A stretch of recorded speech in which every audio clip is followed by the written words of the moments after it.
पश्चिम बंगाल के हुगली जिले से एक चौंकाने वाली खबर सामने आई है, जो ये सवाल खड़ा करती है कि आखिर गरीबों का राशन आखिरकार कहां जा रहा है। चुनचुड़ा नगर पालिका के वार्ड नंबर 3 में रात के अंधेरे में राशन दुकान से टोटो वाहनों के जरिए तस्करी करते दुकानदार को स्थानीय लोगों ने रंगे हाथों पकड़ लिया। लोगों ने देखा कि एक बड़ी लोरी से सामान उतारकर 2 टोटो में लादा जा रहा था। एक दुकान की तरफ जा रहा था तो दूसरा किसी अज्ञात दिशा में। शंका होने पर स्थानीय लोगों ने दोनों वाहनों को रोक लिया। विरोध तेज हुआ, हंगामा मचा और अंततः दुकानदार ने स्वीकार किया कि माल कहीं और भेजा जा रहा था। लंबे समय से स्थानीय लोग आरोप लगा रहे थे कि राशन वितरण समय पर नहीं होता और अक्सर सामग्री दुकान में गायब रहती है, और अब यह संदेह सच साबित हुआ। पुलिस मौके पर पहुंची और दुकानदार व टोटो चालकों को थाने ले जाकर पूछताछ शुरू की। स्थानीय निवासी तारक विशाज का कहना है कि कई महीनों से गड़बड़ी चल रही थी, आज रंगे हाथों पकड़ लिया गया। अब इस दुकानदार का लाइसेंस रद्द होना चाहिए। उन्होंने कहा प्रशासनिक जांच शुरू हो चुकी है और जनता की मांग है कि दोषियों को कड़ी सजा मिले ताकि गरीबों का हक मारा न जाए।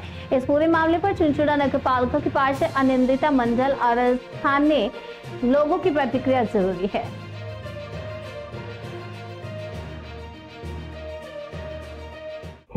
আমি শোনা মাত্রই আমি প্রশাসনকে ফোন করি, আমাদের লোকাল ফাঁড়িকে আমি ফোন করে বিষয়টা জানাই। যেহেতু আমি আউট অফ স্টেশন ছিলাম, সুতরাং আমার কাছে যখন এলাকার লোকেরা আমাকে যখন ফোন করে তখন আমি সঙ্গে সঙ্গে প্রশাসনের সাথে যোগাযোগ করি এবং যা ব্যবস্থা নেওয়ার প্রশাসন নিয়েছে এবং যাতে আগামী দিনে এরকম ঘটনা না ঘটে তার প্রতিও আমরা নজর রাখছি।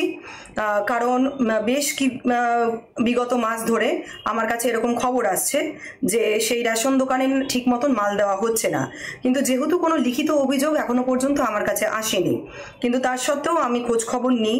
খাদ্য ভবনেও আমরা আমাদের প্রতিনিধি আমরা পাঠাই, কিন্তু এই যে ঘটনাটি ঘটেছে সেই ঘটনার তদন্ত প্রশাসন করছে এবং এটা প্রশাসনের দায়িত্ব। প্রশাসন যেটা ভালো বুঝবে সেটা ওনারা করবেন।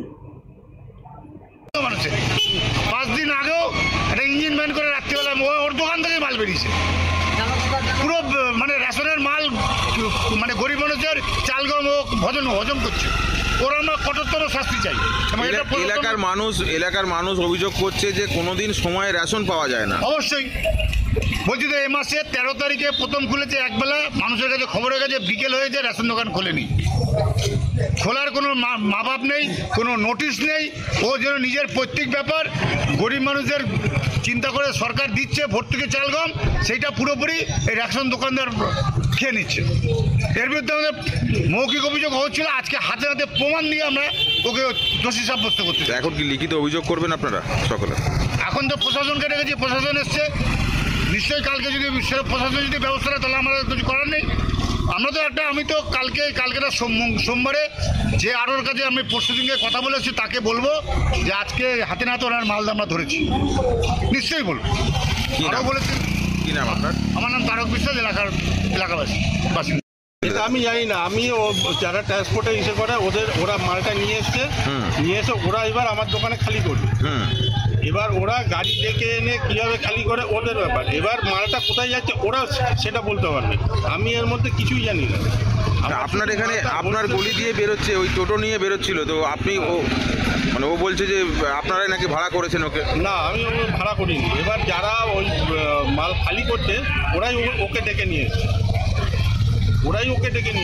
কোথায় যাচ্ছিল এটা সে আমি কি করে বলবো, সে ওরা বলতে পারবে কোথায় যাচ্ছে। আপনার দোকানটা কি এখানেই? হ্যাঁ, আমার দোকান এখানেই। তো এখানে কি আপনার এখন মাল এসেছিল? হ্যাঁ, এখন মাল এসছে। তো আপনার কি মাল আপনি বুঝে নিয়েছেন? না, এখন মাল নামছে তো। সেখান থেকে টোটো করে এইভাবে পাচার হয়ে যাচ্ছে, তাহলে আপনার মালই তো ধরুন পাচার হয়ে যাচ্ছে। হ্যাঁ, এবার আমি আমার যতটা মাল এসছে ততটা না বুঝে পেলে তখন আমি ওদের ধরতাম, তার আগেই তো ধরা পড়ে গেছে। এবার ও যা করেছে ওরা করেছে, আমি এর মধ্যে কিছুই জানি না। তো এইভাবে যে টোটো দিয়ে এইভাবে নিয়ে যাচ্ছে এই পাশে, কিছু তো অসঙ্গতি মনে হচ্ছে, আপনারও তো মনে হচ্ছে। অবশ্যই। কি নাম আপনার? আমার নাম দেবব্রত বলছি।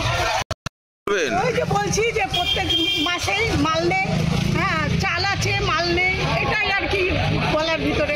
এইভাবে কি আগেও মাল গ্যাস বেরোতো এরকম বেরোয়, মাঝে মাঝে বলে যে মাল নেই, সব রেশনে আসছে, আমাদের রেশনে আসছে না। এইভাবে কি এই টোটো করে ট্রলি করে কি বেরিয়ে যায়? হ্যাঁ, ওই 13 তারিখে বেরিয়েছে, 14 তারিখে মাল দাঁড়িয়ে মাল নেই দেখতে পেলাম, 14 তারিখে গম নেই। কি বলবেন এতে আপনাদের জিনিসপত্র কি এইভাবে পাচার হয়ে যাচ্ছে? হিসেব মতো তো আপনাদের জিনিস, আমাদের জিনিস পাচার হয়ে যাচ্ছে, আমরা কিছু করতে পারছি না, ধরতে পারছি না। আমাদের ছেলেরা এখন ঘেরাও করে ধরেছে। কি নাম আপনার? আমার নাম ললিত হালদার। আমি শোনা মাত্রই